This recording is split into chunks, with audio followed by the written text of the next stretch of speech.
y amigos. Entramos ya en el último capítulo de esta serie dedicada a la Maharaní de Kapurthala, Anita Delgado Briones. Y bueno, ya vimos en la semana pasada que ya Anita se había divorciado del Marajá y que se había marchado de Kapurthala.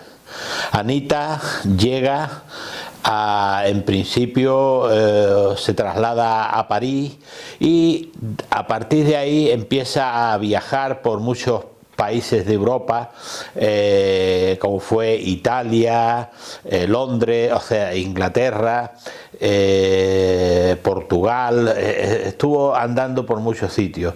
Y ella pues digamos que tomó una vida un poco más licenciosa después de tantos años que había estado reprimida, y en este periplo que hizo por toda Europa pues tuvo relaciones, dicen que íntimas, con muchos plenipotenciarios, con muchas personas muy importantes de los gobiernos de todos los países, lo cual le valió el que en España, más concretamente en Málaga, pues aquellas noticias que nos venían de Anita pues se vieran pues como un escándalo continuo, y aquello pues a ella, la imagen que ella quería digamos redimir, pues no le favoreció para nada.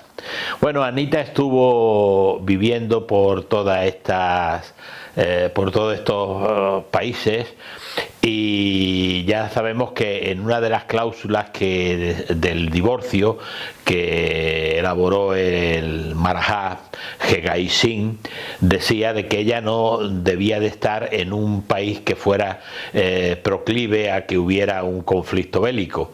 Por lo tanto, estábamos ya en la Guerra Civil Española, estaba en ciernes la Segunda Guerra Mundial, y pues toda Europa estaba un poco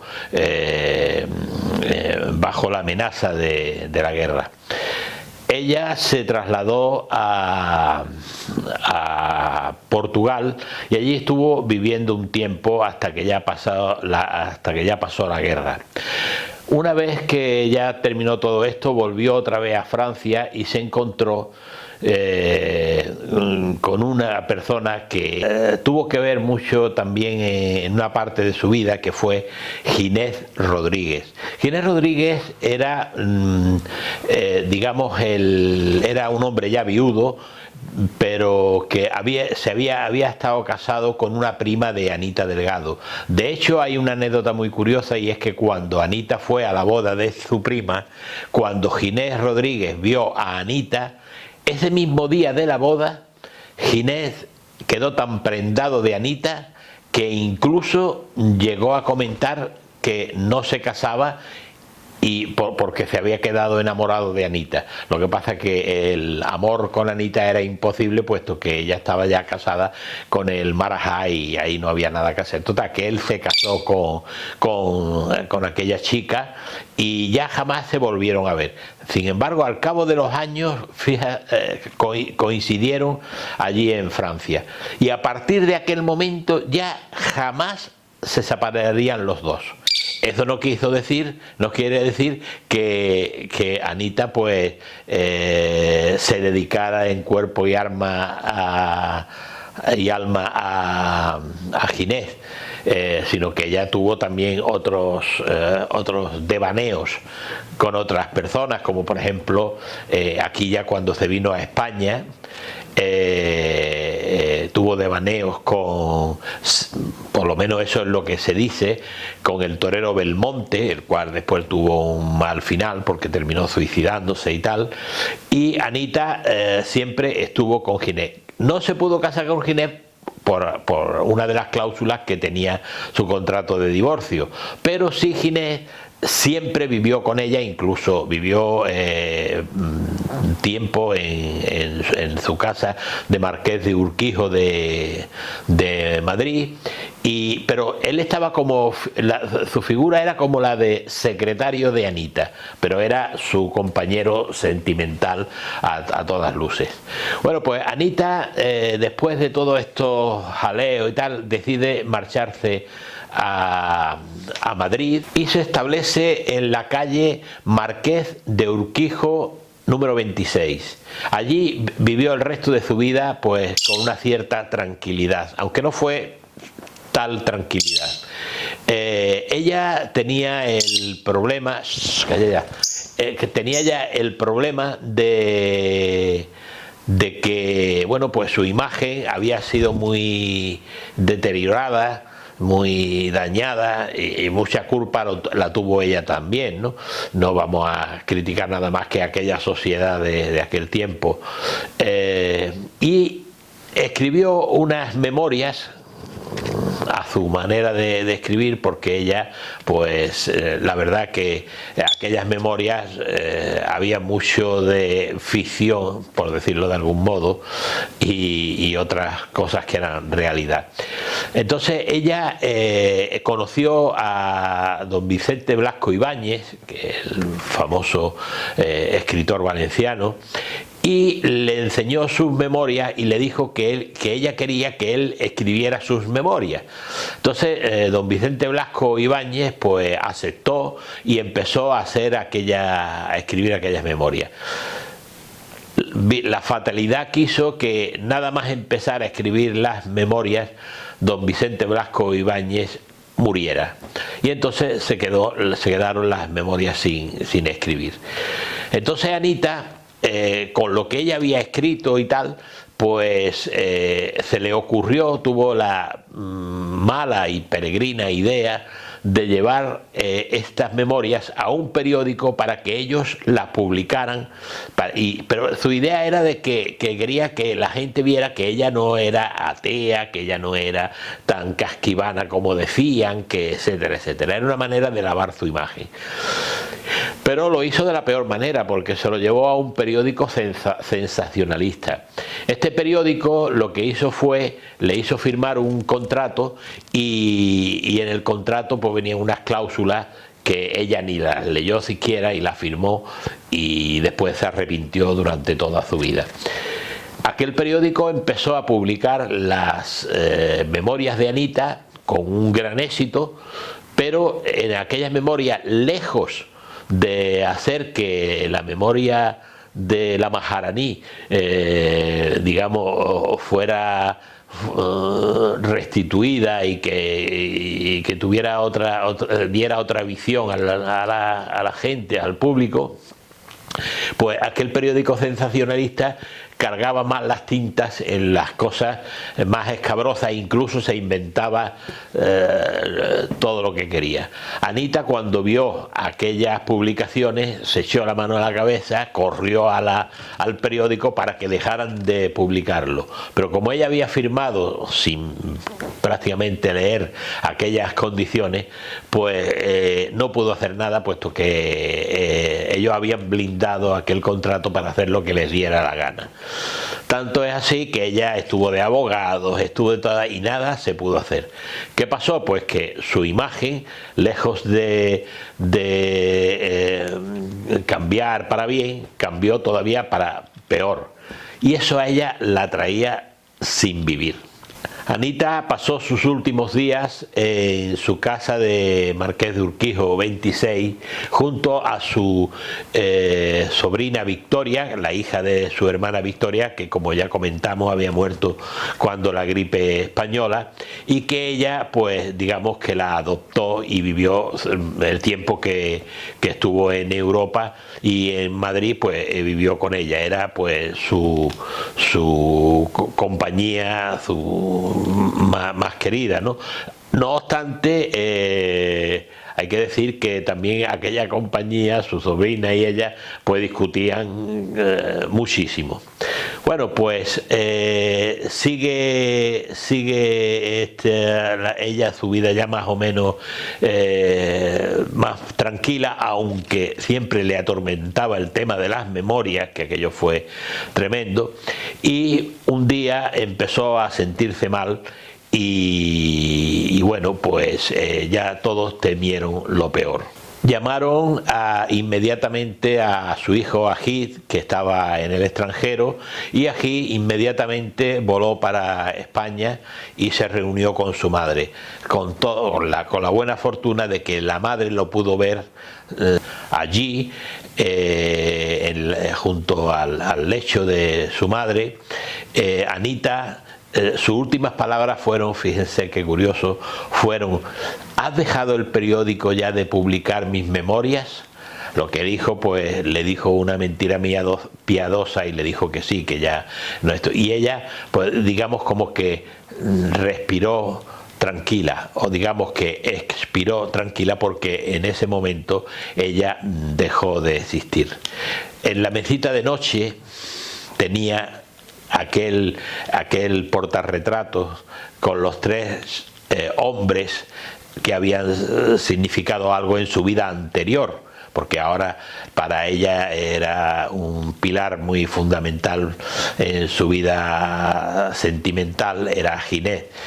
Y en ese portarretrato tenía al primo del Marajá, con el que tuvo también relaciones, con el Marajá y su hijo Agí.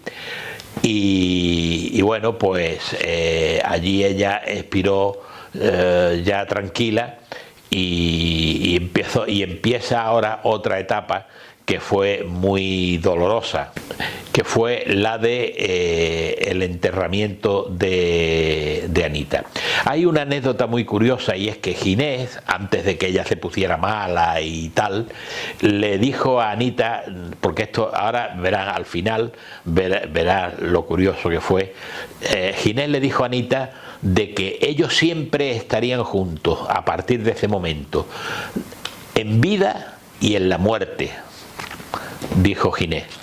Bueno, pues Anita murió, y ahora se encuentra a Agip Singh, que era el hijo de Anita, se encuentra con el problema de que cuando fue a preparar todos los papeles y tal para el entierro, pues en Madrid el sacerdote de aquel cementerio pues se negaba a enterrar a Anita en Camposanto, porque decía que ella no era católica, que era apóstata, todas las cosas que se habían dicho de ella sobre su condición religiosa.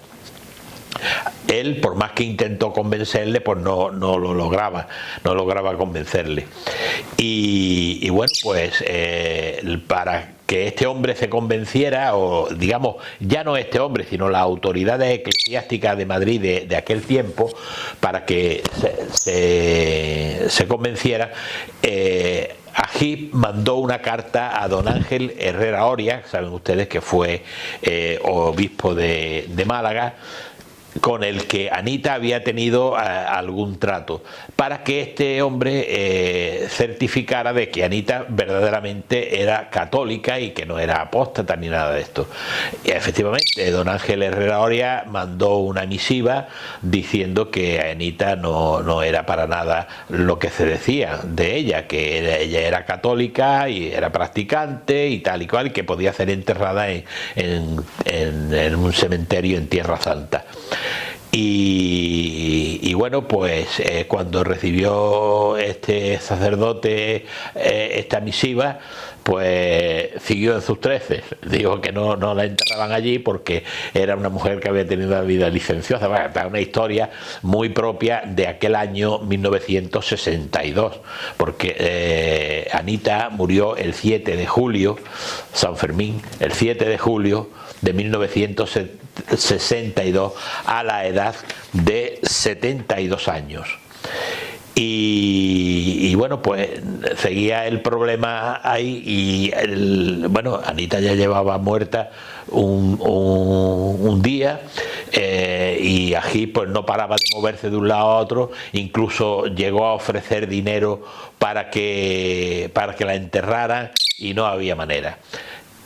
Al final, bueno, pidió incluso a Agip entrevistarse con el generalísimo Franco y bueno, pues no llegó a ver a Franco, pero sí le derivaron al ministro don Manuel Fraga Iribarne.